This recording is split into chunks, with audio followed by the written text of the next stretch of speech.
ಹಾಗಾಗಿ ನಾನು ಇನ್ನೊಂದು ದಿನಾಂಕ ನಿಗದಿಪಡಿಸ್ಕೊಡಿ ಅಂತೇಳಿ ಮನವಿ ಮಾಡಿಕೊಂಡು ಬಂದಿದ್ದೀನಿ. ಏನು ಹೇಳಿದ್ರು ಸರ್ ಅದಕ್ಕೆ ಅವರು? ಮನವಿ ಮಾಡಿ ಅಥವಾ ಸ್ವೀಕರಿಸಿದ್ದಾರೆ, ಇನ್ನೊಂದು ದಿನಾಂಕವನ್ನು ನಿಗದಿಪಡಿಸ್ತೀನಿ ಅಂತ ಹೇಳಿದ್ದಾರೆ. ತಾವು ಅಧ್ಯಕ್ಷರಿದ್ದಂಥ ಸಂದರ್ಭದಲ್ಲಿ ಪ್ರಕರಣದ ಬಗ್ಗೆ ತಮಗೆ ಏನು ಅನ್ಸುತ್ತೆ ಸರ್? ಈ ಪ್ರಕರಣ ಆಗ್ತಾ ನನ್ನ ಅವಧಿಯೊಳಗೆ ಈ ಒಂದು ವಿಷಯ ಚರ್ಚೆಗೆ ಬಂದಂಥ ಸಂದರ್ಭದಲ್ಲಿ ನಾನು ಆಯುಕ್ತರಿಗೆ ಈ ರೀತಿ ಆಗಿರೋದ್ರಿಂದ ಅವರಿಗೆ ಬದಲಿ ಜಾಗವನ್ನು ಕೊಡಬೇಕು ಅಂತೇಳಿ ಒಮ್ಮತದಲ್ಲಿ ತೀರ್ಮಾನವನ್ನು ತೆಗೆದುಕೊಂಡ ಸಂದರ್ಭದಲ್ಲಿ ಮುಖ್ಯಮಂತ್ರಿ ಆದಂಥ ಆ ದಿನ ಮುಖ್ಯಮಂತ್ರಿ ಆದ ಸಿದ್ದರಾಮಯ್ಯನವ್ರಿಗೂ ಸಹ ನಾನು ಕೇಳಿದ ಸಂದರ್ಭದಲ್ಲಿ ಅವರು ಇದಕ್ಕೆ ಯಾವುದೇ ಥರವಾದ ಪ್ರತಿಕ್ರಿಯೆ ಕೊಡಲಿಲ್ಲ. ಇದು ನಾನು ಮುಖ್ಯಮಂತ್ರಿ ಆಗಿರೋದ್ರಿಂದ ಇದು ನಾನು ತಿರಸ್ಕಾರ ಮಾಡ್ತೀನಿ ಅಂತ ಹೇಳಿದ್ರು. ಅಷ್ಟಕ್ಕೆ ಆ ಒಂದು ವಿಷಯ ಆಯಿತು. ಮುಂದೆ ನನ್ನ ಅವಧಿನೂ ಸಹ ಮುಗೀತು.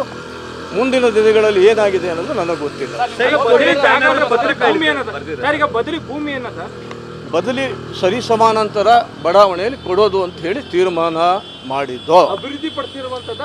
ಅದೇ ಅಭಿವೃದ್ಧಿಪಡಿಸಿರುವಂಥದ್ದು ಮೂಡಾದವರು ಅಕ್ವೈರ್ ಮಾಡ್ಕೊಂಡಿರೋದ್ರಿಂದ ಅದು ಪರಿಶೀಲನೆ ಮಾಡಿ ಅವರಿಗೆ ಸೂಕ್ತವಾದಂಥ ಸ್ಥಳದಲ್ಲಿ ಜಾಗವನ್ನು ಕೊಡಬೇಕು ಅಂತೇಳಿ ಆ ಒಂದು ಸಭೆಯಲ್ಲಿ ಒಮ್ಮತದ ತೀರ್ಮಾನವನ್ನು ತೆಗೆದುಕೊಂಡ ನಂತರ ಸಿದ್ದರಾಮಯ್ಯನವರ ಶ್ರೀಮತಿ ಪಾರ್ವತಿಯವರು ಅಂತ ಹೇಳಿ ಗೊತ್ತಾದ ನಂತರ ನಾನು ಮುಖ್ಯಮಂತ್ರಿಯವ್ರನ್ನ ಭೇಟಿ ಮಾಡಿ ಕೇಳಿದೆ.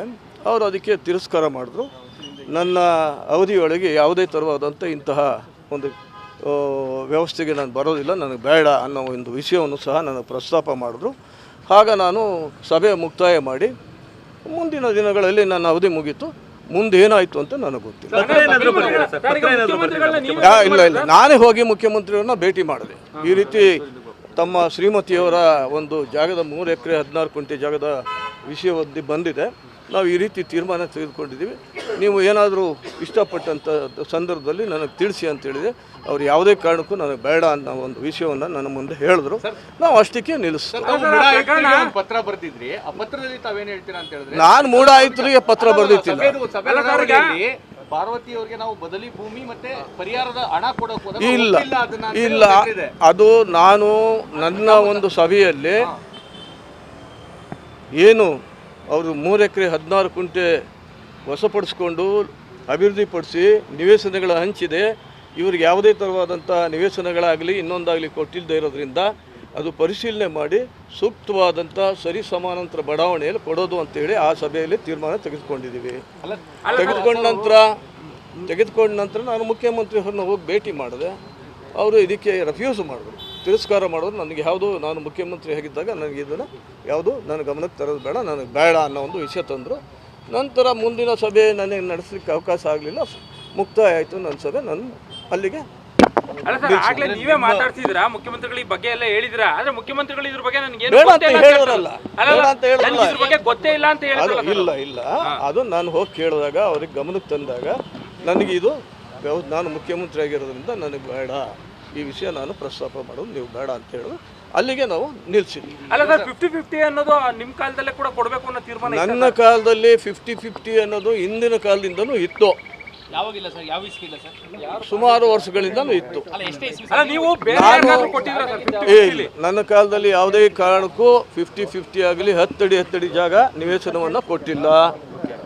ನನ್ನ ಕಾಲದಲ್ಲೂ ಸಹ ಸಾಕಷ್ಟು ಮೈಸೂರು ನಗರದಲ್ಲಿ ಬೇಡಿಕೆ ಹೆಚ್ಚಿರೋದ್ರಿಂದ ನಾವು ಹೊಸದಾಗಿ ಬಡಾವಣೆ ಮಾಡಬೇಕು, ಇನ್ನೆಲ್ಲೂ ಜಾಗ ಇಲ್ಲದಿದ್ದರಿಂದ ಜಾಗ ಇರೋ ಜಾಗದಲ್ಲಿ ರೈತರಿಗೆ ಕರೆಸಿ ಕೇಳಿದೋ 50-50 ನೀವು ಬನ್ನಿ ಅಂಥೇಳಿ ಅವ್ರು ಯಾರೂ ಬರಲಿಲ್ಲ.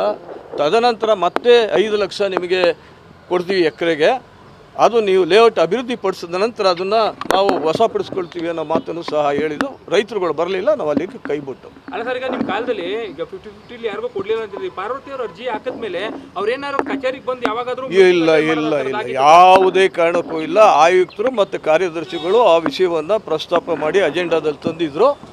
ಅದು ಚರ್ಚೆ ಮಾಡಿ ನಾವು ಏನು ತೀರ್ಮಾನ ತಗೊಳ್ಬೇಕು ಅನ್ನೋದನ್ನು ಅಲ್ಲಿ ಮಾಡಿದ್ದೀವಿ ಅಷ್ಟೇ.